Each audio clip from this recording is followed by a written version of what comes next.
Sometimes the most powerful moments happen when someone underestimates the quiet strength that lives inside another person. This is the story of Sarah Mitchell, a woman who grew up in rural Montana, where her father taught her that respect isn't given based on gender, but earned through skill and character. When she joined the Marine Corps at 19, she carried with her not just excellent marksmanship abilities, but something deeper, the unshakable knowledge that proving yourself isn't about making noise. It's about making your actions speak louder than anyone else's words.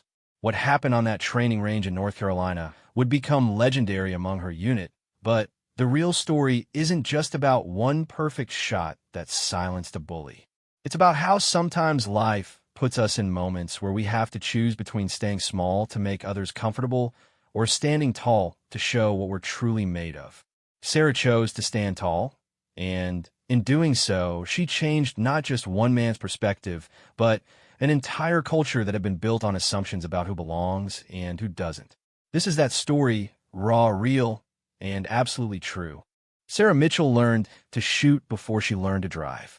Growing up on a ranch outside Billings, Montana, she spent her childhood mornings helping her father check cattle and her afternoons practicing with his old Winchester rifle.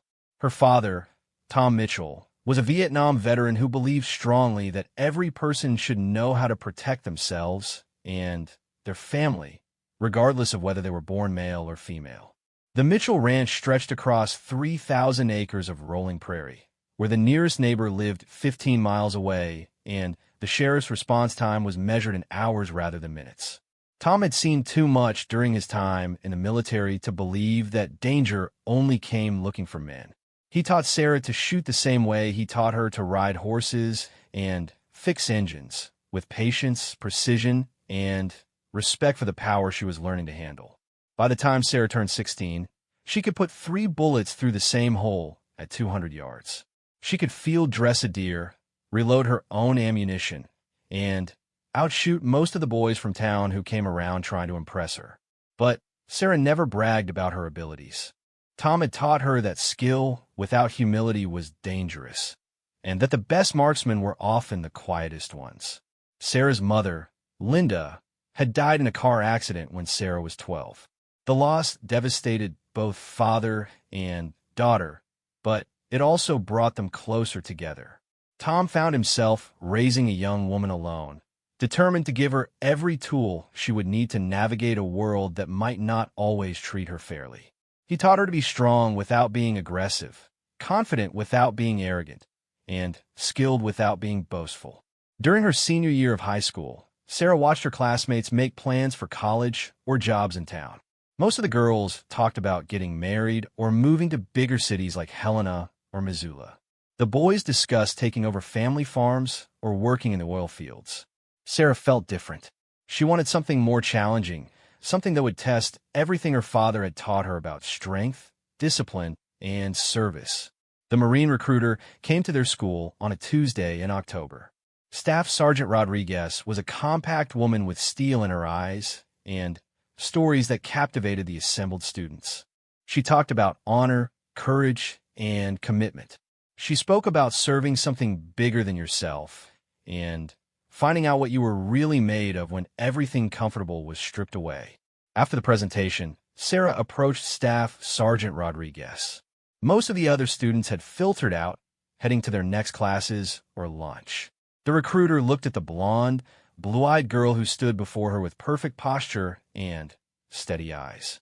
"What can I do for you, miss?" Rodriguez asked. "I want to know what it really takes," Sarah said simply.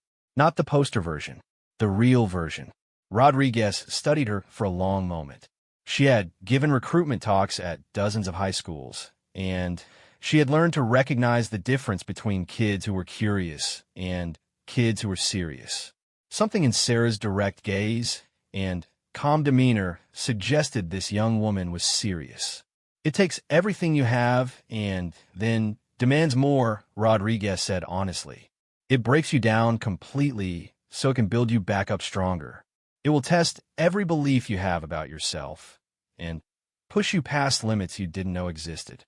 Some people discover they're capable of far more than they ever imagined. Others discover they're not cut out for it. Both discoveries are valuable, but one is a lot more comfortable than the other. Sarah nodded slowly. My father served in Vietnam. He's taught me to shoot, to work hard, to handle responsibility. But I want to know what I'm really capable of. The Marines will definitely answer that question for you, Rodriguez replied.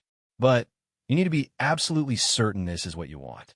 This isn't a decision you make because you're bored or because you want to prove something to someone else. This has to be about you and what you want for your life. That evening, Sarah sat with her father on the porch, watching the sunset paint the Montana sky in shades of gold and purple. She told him about her conversation with the recruiter and her growing certainty that she wanted to enlist after graduation. Tom listened without interrupting, occasionally nodding as his daughter spoke. When she finished, he was quiet for several minutes, processing what she had told him. You know the Marines are going to be harder on you because you're a woman, he said finally. Some people will assume you don't belong there, that you're taking a spot that should go to a man. They'll test you in ways they won't test the men, and they'll be watching for you to fail. I know, Sarah replied, but I also know what you taught me. I know how to work hard, how to stay calm under pressure, and how to earn respect through actions instead of words. Tom smiled at his daughter. Your mother would have been proud of the woman you've become. She always said you had steel in your spine, even as a little girl. If this is what you want, then you have my support. Just promise me you'll remember where you came from and who raised you. Don't let anyone convince you that being strong means you have to stop being kind. Sarah spent the rest of her senior year preparing both mentally and physically for the challenge ahead. She increased her running distance, added weight training to her routine, and studied everything she could find about Marine Corps history and traditions. She wanted to arrive at boot camp as ready as possible for whatever they would throw at her. The night before she left for Parris Island, Tom gave her a small medallion that had belonged to her grandfather, who had served in World War II. It was a simple silver disc engraved with the words, "Courage is not the absence of fear, but action in spite of it." Your grandfather carried this through the Pacific campaign, Tom said as he placed it in her hands. Your mother carried it when she was scared about something. Now it's yours, not as a good luck charm, but as a reminder that the Mitchell family doesn't back down when things get difficult. As Sarah boarded the plane in Billings, headed for South Carolina, and the beginning of her Marine Corps journey, she carried with her not just excellent shooting skills and physical fitness, but something more valuable, the unshakable foundation of character that her father had spent years building. She had no way of knowing that this foundation would be tested in ways she couldn't imagine, or that her quiet confidence and deadly accuracy would soon become legendary among her fellow Marines. The plane lifted off from Montana soil, carrying Sarah toward a destiny that would challenge everything she thought she knew about herself, about strength, and about what it means to earn respect in a world that doesn't always give it freely. In her pocket, her grandfather's medallion rested against her palm, warm and solid, a tangible connection to the legacy of service and courage that now flowed through her veins. Boot camp at Parris Island was everything Staff Sergeant Rodriguez had promised, and more. The physical challenges were intense, but manageable for someone who had grown up doing ranch work. The mental challenges were more difficult. Learning to function as part of the unit, following orders without question, and maintaining discipline under extreme pressure. Sarah's drill instructors quickly identified her as someone who possessed both natural leadership abilities and exceptional marksmanship skills. But they also recognized that she would need to prove herself repeatedly in an environment where some of her fellow recruits and instructors harbored doubts about women in combat roles. The rifle range at Parris Island became Sarah's sanctuary. With her M16 in her hands, lying in the prone position as the South Carolina sun beat down on her back, she felt the same calm focus that had served her so well during those afternoons practicing with her father's Winchester. The muscle memory was there, the breathing techniques, the gentle squeeze of the trigger that sent bullets precisely where she intended them to go. Her scores consistently ranked among the highest in her platoon, regardless of gender. But Sarah had learned early that excellence in training was just the first step. The real test would come when she reached her permanent duty assignment, where she would work alongside seasoned Marines who had their own opinions about what women could and couldn't contribute to their mission. After graduating from boot camp and completing her military occupational specialty training, Sarah received orders to report to Camp Lejeune in North Carolina. As she packed her sea bag and prepared for this next phase of her journey, she thought about her father's words about earning respect through actions rather than words. She had no way of knowing that very soon those words would be put to the ultimate test in a way that would define not just her career, but her entire understanding of what it means to stand up for yourself when the stakes are highest. Camp Lejeune sprawled across 246 square miles of North Carolina coastal plain, home to nearly 50,000 Marines and their families. When Sarah Mitchell arrived in early March, the base was buzzing with activity as units prepared for various training exercises and deployments. The air carried the scent of pine trees mixed with diesel fuel and the distant sound of artillery fire from the training ranges. Sarah was assigned to Bravo Company, 2nd Battalion, 8th Marine Regiment. Her company commander, Captain James Sullivan, was a career Marine with 2 combat deployments who had earned a reputation for running a tight, professional unit.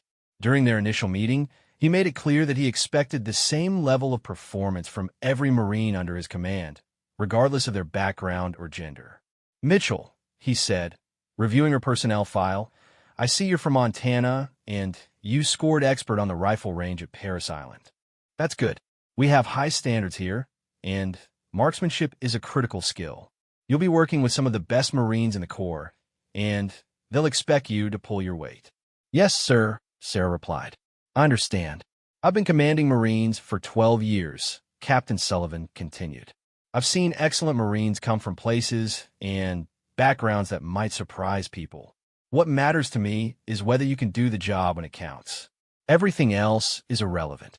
Sarah was assigned to 2nd Squad, led by Staff Sergeant Michael Torres, a veteran of Iraq and Afghanistan who had earned a Bronze Star for valor during a firefight in Ramadi. Torres was known throughout the company as someone who demanded excellence, but also took care of his Marines. He introduced Sarah to the 11 other members of the squad during chow that first evening.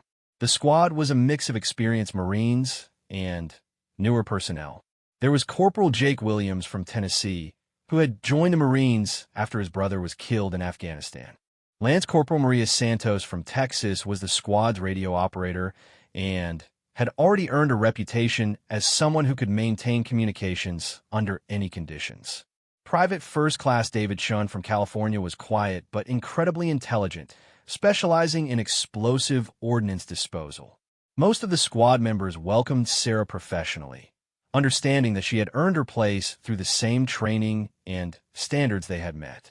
They had all heard about her marksmanship scores, and several were curious to see if she could perform as well in field conditions as she had on the range.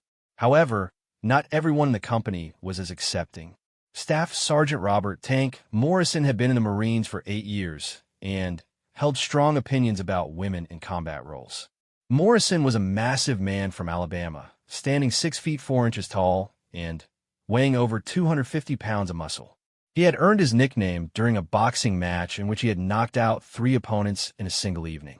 Morrison commanded 3rd Squad and had a reputation as an excellent Marine who led from the front and never asked his men to do anything he wouldn't do himself.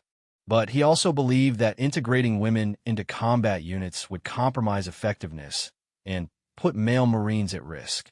He wasn't shy about sharing these opinions with anyone who would listen. During Sarah's 2nd week at Lejeune, Morrison approached her in the chow hall where she was eating lunch with several members of her squad. He sat down across from her without invitation, his massive frame making the standard issue chair look comically small. "So you're the sharpshooter from Montana," he said, his Alabama drawl thick with skepticism. "I heard you shot expert at Parris Island." "That's correct, Staff Sergeant," Sarah replied calmly, continuing to eat her meal. "Well, shooting at targets on a flat range is one thing," Morrison continued. "Combat is something else entirely. When bullets start flying and people are screaming and dying, we'll see if you can still hit what you're aiming at. Several Marines at nearby tables had stopped their conversations to listen. Sarah could feel their eyes on her as she considered her response. She remembered her father's advice about actions speaking louder than words. "I guess we'll find out when that situation arises, Staff Sergeant," she said simply. Morrison leaned back in his chair, studying her. "I've been in firefights in Iraq and Afghanistan. I've seen tough Marines fall apart when things get real. You might be able to shoot, but can you handle it when someone's shooting back?" "I don't know," Sarah answered honestly. "I've never been in that situation. But I'm here to learn and to do my job to the best of my ability." Morrison seemed surprised by her directness. Many Marines would have responded with bravado or defensiveness. Sarah's calm acknowledgement of her inexperience, combined with her quiet confidence, seemed to confuse him slightly. "Well, we'll see," he said as he stood to leave. "Training exercises are coming up. That'll give us all a chance to see what you're really made of." After Morrison left, Lance Corporal Santos shook her head. "Don't let Tank get to you," she said. "He gives everyone a hard time, but he's especially tough on women. He thinks we're all going to get male Marines killed." "Has he ever served with women in combat?" Sarah asked. "No," Santos replied. "That's part of the problem. He's got all these theories based on his fears rather than actual experience." Corporal Williams nodded in agreement. "Tank's a good Marine in most ways," he said. "He'd take a bullet for any of us. But he's got some blind spots when it comes to this issue." Over the following weeks, Sarah threw herself into training with her squad. They conducted exercises in urban warfare, desert operations, and jungle combat. She learned to work with night vision equipment, practiced calling and artillery strikes, and mastered the intricacies of small unit tactics. Her marksmanship skills quickly became apparent to everyone in the company. During field exercises, she consistently hit targets that other Marines missed. She could engage multiple targets rapidly while maintaining accuracy, and she demonstrated an ability to make difficult shots under pressure that impressed even the most skeptical observers. But Morrison continued to find fault with her performance. When she successfully completed a difficult stalking exercise, he pointed out that she had taken longer than some of the male Marines. When she scored perfectly on a combat fitness test, he suggested that the standard should be higher for everyone. No matter what Sarah accomplished, Morrison seemed determined to find reasons why it wasn't good enough. Staff Sergeant Torres watched these interactions with growing concern. As Sarah's squad leader, he was responsible for her development and integration into the unit. He recognized that Morrison's constant criticism was creating unnecessary tension and potentially undermining unit cohesion. One afternoon, after Morrison had publicly questioned Sarah's performance during a team movement exercise, Torres pulled him aside for a private conversation. "Tank, what's your problem with Mitchell?" Torres asked directly. "I don't have a problem with her personally," Morrison replied. "I have a problem with the whole concept. Women don't belong in combat units. Period.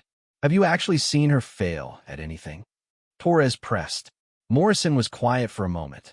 "No," he admitted reluctantly. "But that doesn't change the fundamental issue. The fundamental issue is that she's here, she's qualified, and she's performing well," Torres said. "Your job is to be a professional Marine and work with the personnel you're given. Personal opinions don't matter." "Easy for you to say," Morrison shot back. "You haven't been in as many firefights as I have. You haven't seen good Marines die because someone couldn't handle the pressure." "Neither has she," Torres replied. "And neither have most of the new male Marines we get. You don't prejudge them based on their gender." The conversation ended without resolution, but Torres could see that Morrison was beginning to question his own certainty. The staff sergeant was intelligent enough to recognize that his objections were based more on theory than observable evidence. Meanwhile, Sarah continued to focus on her job and her training. She studied field manuals in her spare time, volunteered for additional duties, and worked to build positive relationships with her fellow Marines. She refused to be drawn into arguments about her right to be there, preferring to let her performance speak for itself. The opportunity for that performance to be evaluated under realistic conditions was approaching rapidly. The company was scheduled to participate in a major training exercise that would test their combat readiness in a simulated combat environment. The exercise would include live fire drills, complex scenarios requiring split-second decision-making, and evaluations by senior officers who would determine each unit's deployment readiness. As Sarah cleaned her rifle in the squad bay one evening, she thought about the challenges ahead. She knew that Morrison and others would be watching her closely, hoping to find evidence that would support their preconceived notions. She also knew that her performance during this exercise would likely define how she was perceived by her fellow Marines for months or years to come. But rather than feeling nervous about the pressure, Sarah felt the same calm confidence that had served her well during those long afternoons practicing with her father in Montana. She had been preparing for this test her entire life, even if she hadn't realized it at the time. Now it was time to show everyone, including herself, what she was truly capable of when everything was on the line. The training exercise began at 0500 on a humid Monday morning in late April. 3 companies from the battalion would spend the next 5 days conducting realistic combat scenarios in the dense forests and swamplands surrounding Camp Lejeune. The exercise was designed to test everything they had learned about small unit tactics, marksmanship, leadership under pressure, and the ability to function as a cohesive fighting force. Sarah's company was tasked with conducting a series of patrols through hostile territory, establishing observation posts, and engaging simulated enemy forces using blank ammunition and laser engagement systems. Every Marine wore special equipment that would register hits from opposing forces, adding a level of realism that made the training feel almost like actual combat. The first 2 days went smoothly for Sarah and her squad. They successfully completed their assigned missions, with Sarah's marksmanship skills proving valuable during several engagements with opposing forces. Her ability to identify and engage targets at long range allowed her squad to eliminate threats before they could close to effective firing range. Staff Sergeant Torres watched Sarah's performance with growing satisfaction. She demonstrated not only excellent shooting skills, but also the tactical awareness and decision-making ability that separated good Marines from great ones. She communicated effectively with her team members, adapted quickly to changing situations, and maintained her composure under the stress of simulated combat. Morrison, leading his squad through the same exercises, grudgingly acknowledged that Sarah was performing well. But he remained convinced that the artificial nature of the training exercise wasn't providing a true test of her abilities. Real combat, he believed, would reveal the weaknesses that training scenarios couldn't expose. On the 3rd day of the exercise, both squads were assigned to establish a joint observation post overlooking a valley where enemy forces were expected to move during the night. The position required a difficult approach march through dense vegetation, followed by several hours of surveillance in uncomfortable conditions. The observation post was located on a ridge line approximately 800 meters from the expected enemy route. Sarah and 3 other Marines were assigned to provide overwatch while the remaining squad members established security positions around the perimeter. As evening approached, the Marines settled into their positions for what promised to be a long night of observation. Sarah lay prone behind her rifle, scanning the valley below through her scope, while Morrison positioned himself nearby with his own weapon system. Around 2,100 hours, movement was detected in the valley. A column of opposing forces was moving along the expected route, using night vision equipment and tactical movement techniques designed to avoid detection. Sarah identified the lead elements first and quietly passed the information to Staff Sergeant Torres, who was commanding the observation post. Over the next 2 hours, the Marines tracked the movement of approximately 30 enemy personnel as they moved through the valley in small groups.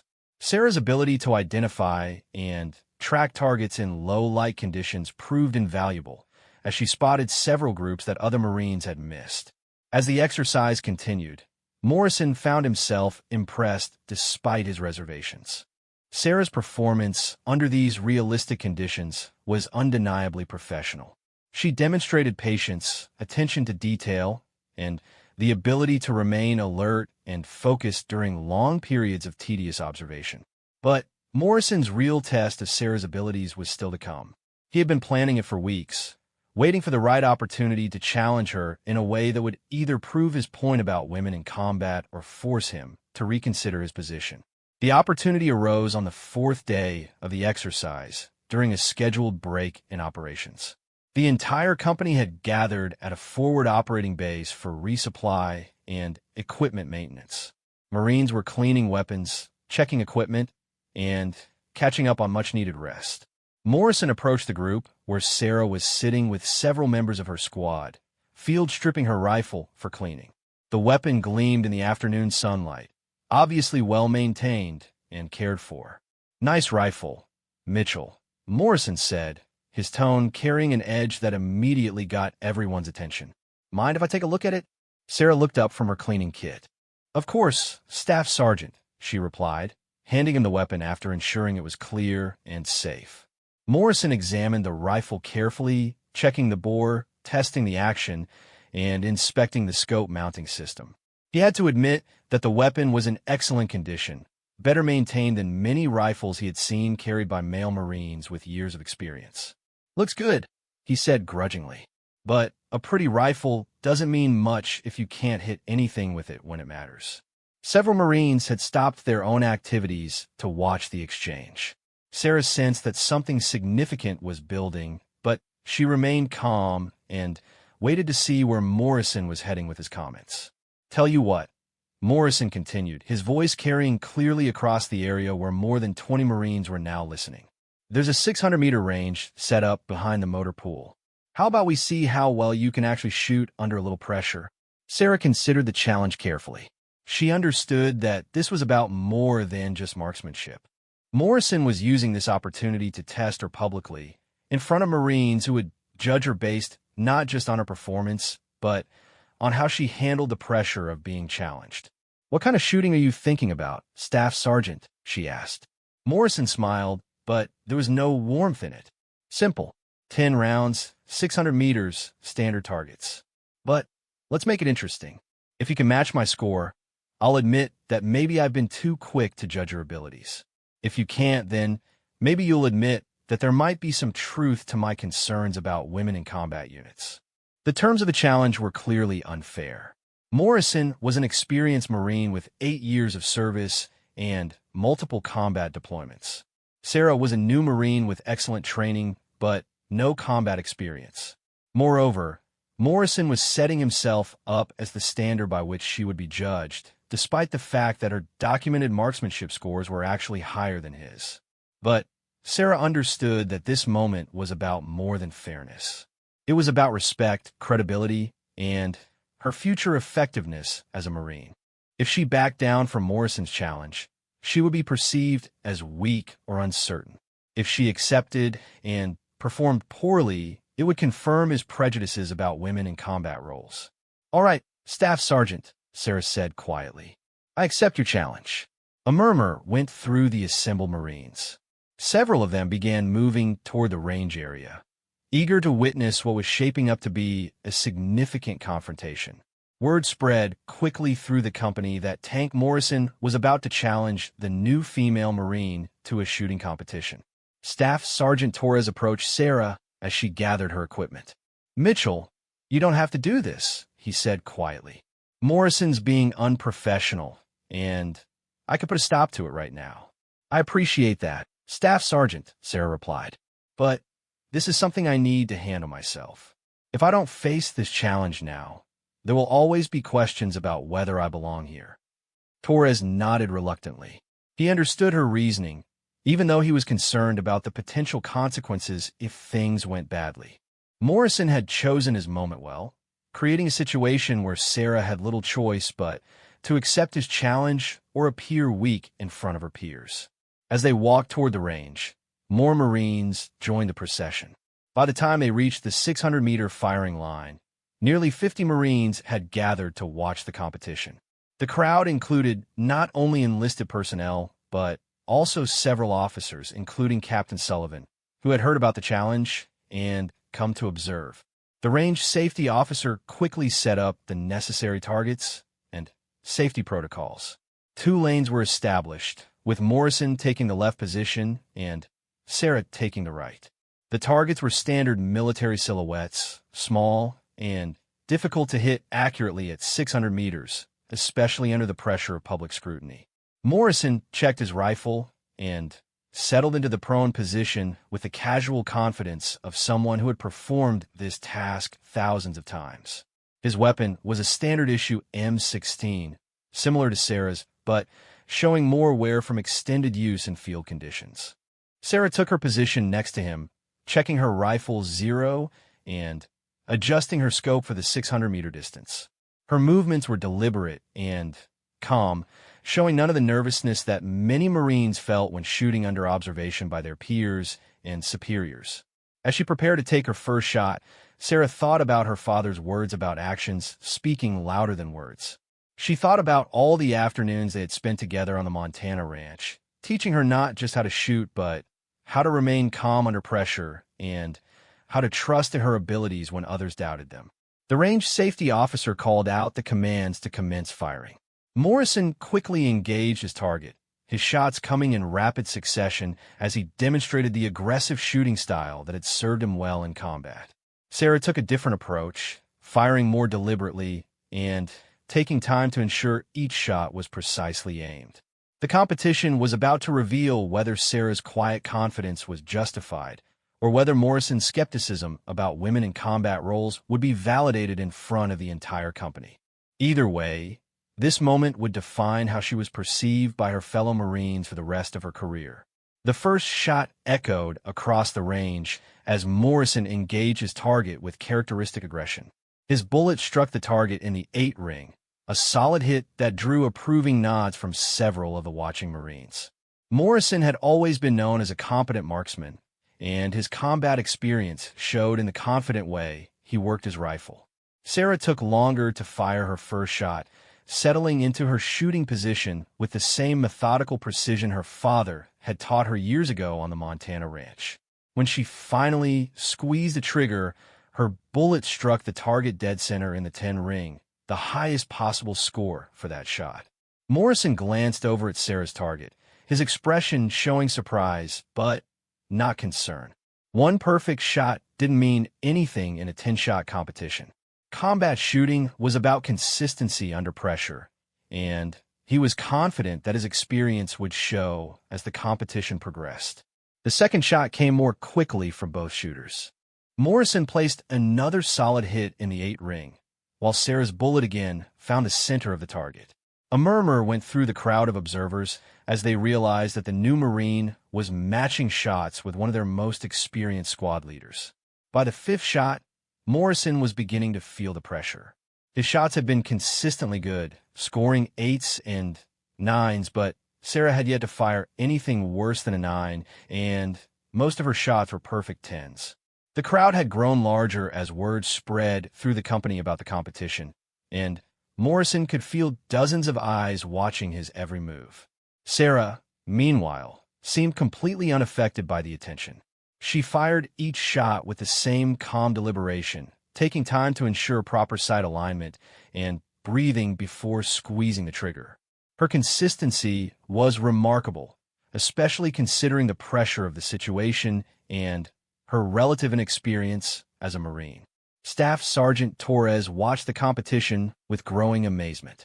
He had seen Sarah's scores from the rifle range at Parris Island, but seeing her perform under this kind of pressure was something entirely different.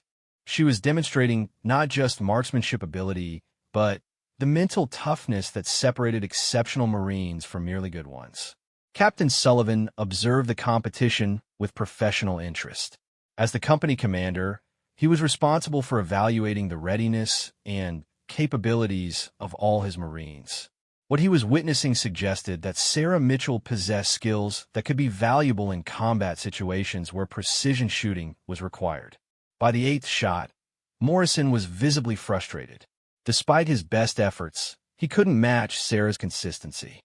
His shots were all decent, scoring between 7 and 9 points, but they lacked the precision that Sarah was demonstrating with apparent ease. Must be nice to shoot when nobody's shooting back, Morrison muttered as he prepared for his ninth shot, loud enough for nearby Marines to hear. Sarah heard the comment, but didn't respond.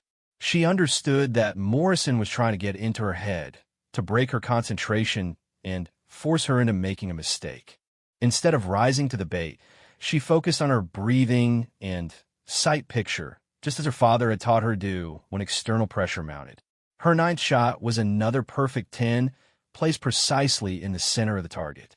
The crowd of Marines watching the competition began to buzz with excitement as they realized they were witnessing something extraordinary.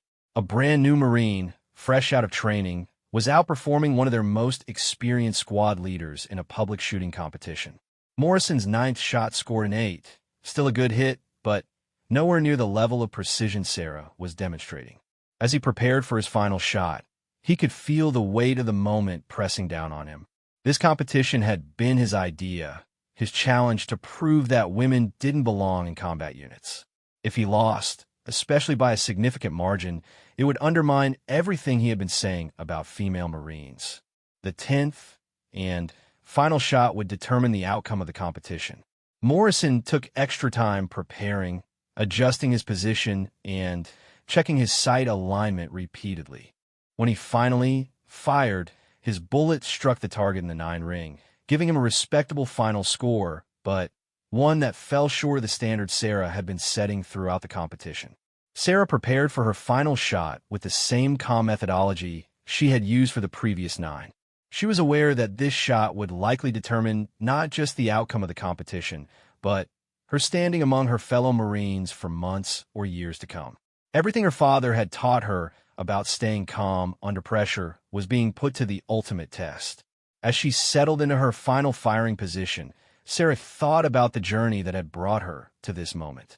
She remembered the countless hours practicing with her father's Winchester, the challenges of boot camp, and the determination that had driven her to prove herself worthy of wearing the Marine uniform. When she squeezed the trigger for the 10th time, the bullet flew true, striking the target in the exact center of the 10 ring. The crowd erupted in cheers and applause as Marines who had been skeptical about her abilities found themselves witnessing a performance that exceeded anything they had expected. The range safety officer called for the targets to be examined and scored officially. When the results were announced, Sarah had achieved a perfect score of 100 points out of 100 possible, with 10 consecutive shots in the 10 ring. Morrison's score was 82 points, still respectable but decisively beaten. As the reality of what had happened sank in, the Marines who had gathered to watch began approaching Sarah to congratulate her on her performance.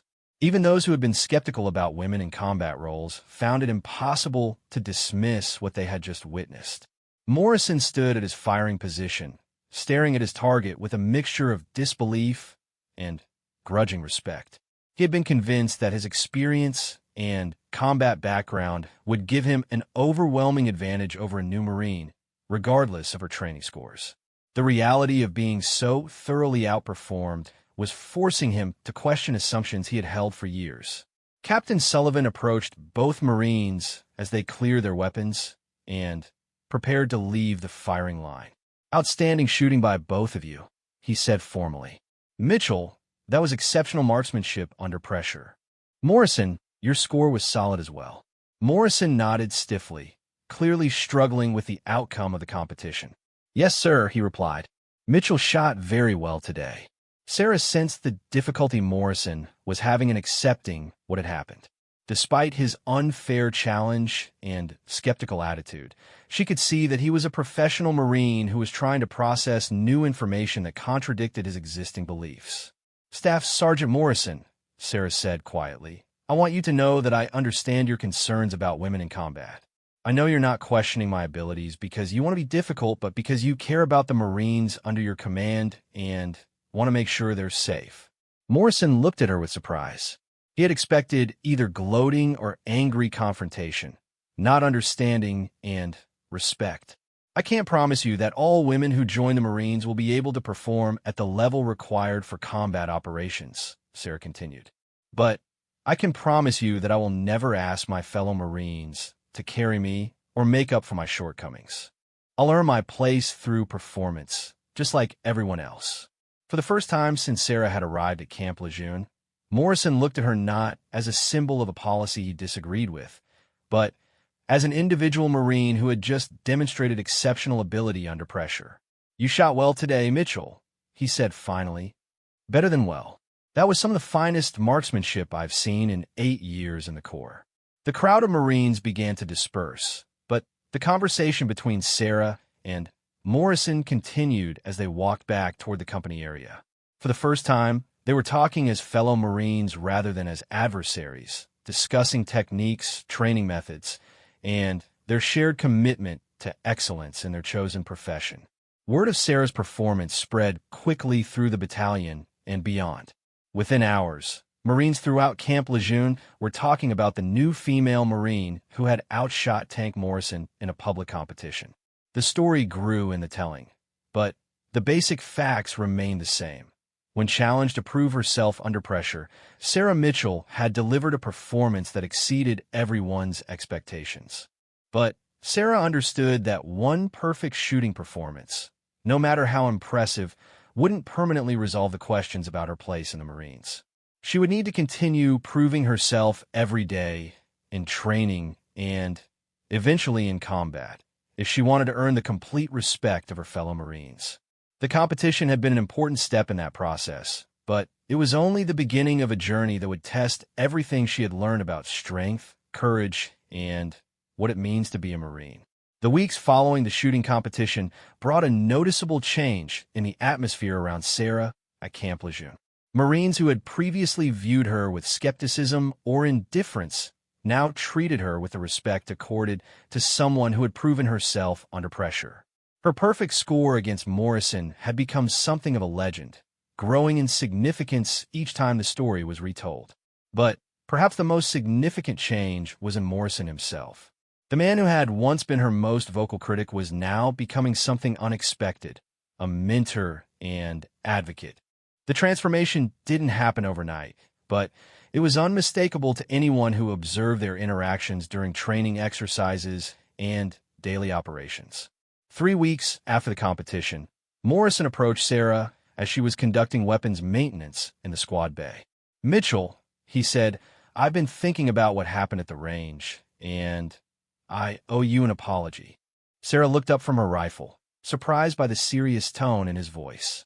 "You don't owe me anything, Staff Sergeant." "Yes, I do," Morrison replied firmly. "I challenged you not because I wanted to see if you were good enough, but because I wanted to prove you weren't. That was unprofessional, and it was unfair. You handled it with more class than I deserved." Sarah set down her cleaning rod and gave Morrison her full attention. She could see that this conversation was difficult for him, but also that he was sincere in his desire to address what had happened between them. "I've been in the Marines for 8 years, Morrison continued. "I've served with some outstanding Marines, and I've seen some who weren't cut out for this job. But I've never seen anyone, male or female, shoot like you did that day. More importantly, I've never seen anyone handle that kind of pressure with the composure you showed." "Thank you, Staff Sergeant," Sarah said simply. "That means a lot coming from you."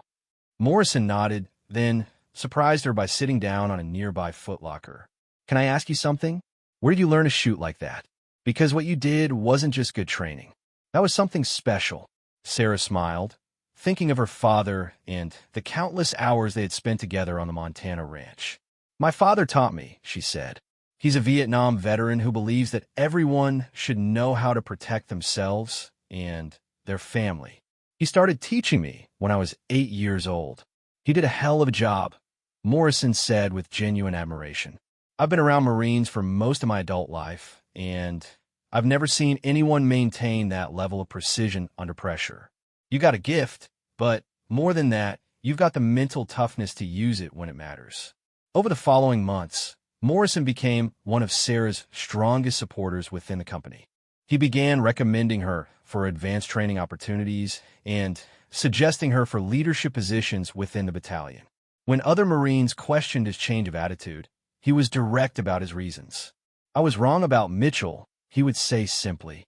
"I made assumptions based on my prejudices rather than her actual abilities. She's proven herself to be an exceptional Marine, and I'm not going to let my past mistakes prevent me from recognizing that. The relationship between Sarah and Morrison evolved from antagonism through respect to genuine friendship. They began training together regularly, with Morrison teaching her advanced combat techniques, while Sarah shared marksmanship tips that helped him improve his own shooting scores. Their partnership became a model for how Marines could overcome initial prejudices to work together effectively. Captain Sullivan watched this transformation with professional satisfaction. As company commander, he understood that unit cohesion was essential for combat effectiveness. The resolution of the conflict between Morrison and Sarah had actually strengthened the company by demonstrating that performance mattered more than preconceived notions about gender roles. 6 months after the shooting competition, Sarah received word that she had been selected for Scout Sniper School, one of the most challenging and prestigious training programs in the Marine Corps. The selection was based on her exceptional marksmanship skills, her performance during field training exercises, and recommendations from her squad leaders and company commander. Morrison was the first person to congratulate her when the news came down. "I can't think of anyone who deserves this opportunity more," he told her. "You're going to represent our company and our battalion with honor." Scout Sniper School was held at Camp Pendleton in California and lasted for several months. The training was incredibly demanding, requiring not just exceptional shooting skills, but also expertise in fieldcraft, camouflage, stalking, intelligence gathering, and survival techniques. Of the 40 Marines who began the course, only 23 graduated. Sarah was one of only 2 women in her class, and she faced skepticism from some instructors who questioned whether women had the physical and mental capabilities required for sniper operations. But she had learned from her experience with Morrison that the best response to skepticism was consistent, exceptional performance. She excelled in every aspect of the training, from the physical demands of long-range reconnaissance patrols to the intellectual challenges of range estimation and ballistics calculations. Her shooting scores were consistently among the highest in the class, and her fieldcraft skills impressed instructors who had been skeptical about her abilities. The final exercise of the course was a comprehensive test that required students to infiltrate a target area, gather intelligence, and engage simulated enemy personnel at ranges up to 1,000 meters. The exercise lasted 5 days and was conducted in the rugged terrain of the California mountains. Sarah's performance during the final exercise was exceptional. She successfully infiltrated her assigned target area without detection, gathered accurate intelligence about enemy positions and movements, and engaged all assigned targets with precision shots that would have been lethal in actual combat. Her instructors noted that her performance was among the best they had seen in several years of conducting the course. When she graduated from Scout Sniper School, Sarah had earned not just the prestigious Scout Sniper badge, but also the respect of Marines who had initially doubted her abilities. She returned to Camp Lejeune as a qualified sniper, ready to take on new responsibilities and challenges. Morrison was waiting for her when she arrived back at the company area, along with most of the other Marines from her original squad. They had organized an informal welcome-back gathering to celebrate her achievement and to hear about her experiences at sniper school. "So how does it feel to be one of the deadliest Marines in the Corps?" Morrison asked with a grin. "It feels like responsibility," Sarah replied seriously. "I've been given advanced training and specialized skills, and now I need to use them to help protect my fellow Marines and accomplish our mission." Morrison nodded approvingly. "That's exactly the right attitude," he said. "I always knew you had the technical skills, but hearing you talk about the responsibility that comes with those skills confirms that you understand what being a Marine really means." As Sarah settled back into her role with the company, now serving as a designated marksman and sniper, she reflected on the journey that had brought her to this point. The shooting competition with Morrison had been a crucial moment, but it had been only one step in a longer process of proving herself and earning acceptance. The transformation in Morrison had been equally significant. The man who had once challenged her right to be a Marine had become one of her strongest advocates and closest friends.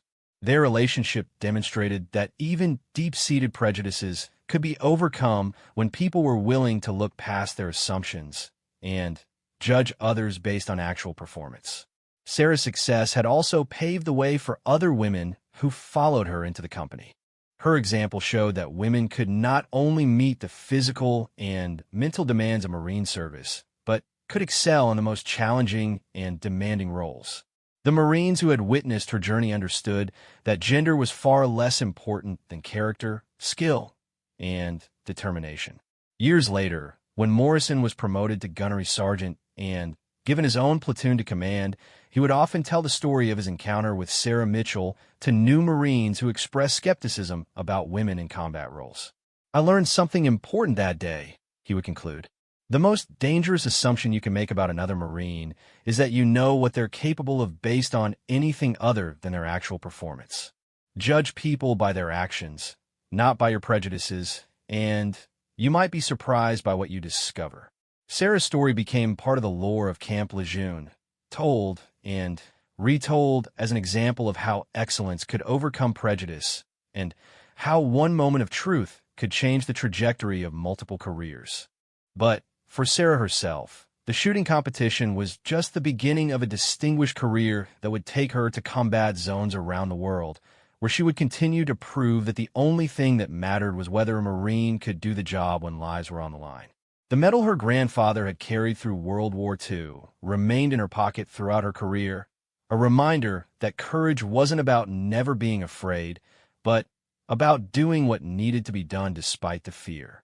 And every time she squeezed the trigger in combat, she remembered her father's words about actions speaking louder than words, and the afternoon when those words had been proven true on a rifle range in North Carolina.